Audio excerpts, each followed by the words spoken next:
বিরোধী কথা যদি কোনো ব্যক্তি বলেন, কোরআন বিরোধী কথা, ইসলাম বিরোধী কথা, ও মুসলমান খুব ভালো করে বুঝবেন, এক কথাই শরীয়ত বিরোধী কথা বললে ঈমান থাকতে পারে না, পাক্কা বেঈমান, জাহান্নামের আসামি হতে হয়। এজন্য জবান কন্ট্রোল করেন। আমি আপনি যা বলতেছি এই যে রেকর্ড হচ্ছে না, হচ্ছে।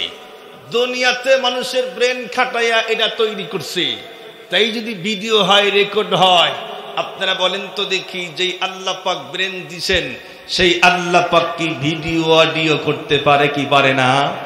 পারে। এটা আল্লাহ পাক কোরআনে হাকিমের ভিতরে বলে দিয়েছে। মানুষ যা বলে, যা করে, সব ভিডিও হয়, সব রেকর্ড হয়।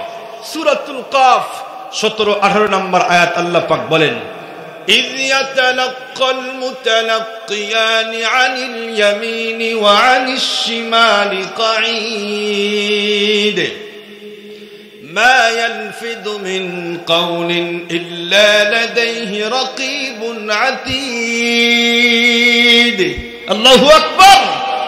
মানুষের দুই কাঁধে দুইজন ফেরেশতা আছে না নাই? কিরামান কাতিবিনা ইয়ালামুনা মা তাফআলুন।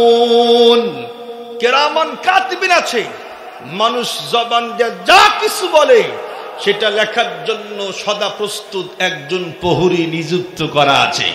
আমি যা বললাম, যা করলাম, সব রেকর্ড আছে, সব ভিডিও আছে। এগুলো একদিন আমাদেরকে দেখানো হবে, যেদিন সবগুলি ফাঁস করা হবে, অডিও আর ভিডিও।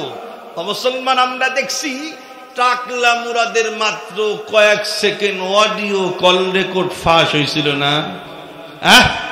বিশ্রী কিছু নায়িকার সঙ্গে অডিও কল রেকর্ড ফাঁস হয়েছিল। তাই আমরা দেখেছি তার কিন্তু দলীয় পদ পর্যন্ত বাতিল হয়ে গিয়েছিল। মাত্র কয়েক সেকেন্ডের অডিও কল যদি ফাঁস হয়, তাই যদি সব চলে যায়, আমাদের টোটাল লাইফের ভিডিও আর অডিও যদি আল্লাহ পাকের কাছে ফাঁস হয়, কশ্চিন কালেও জান্নাতে ঢোকার কায়দা নাই, জাহান্নামের আসামি হতে হয়।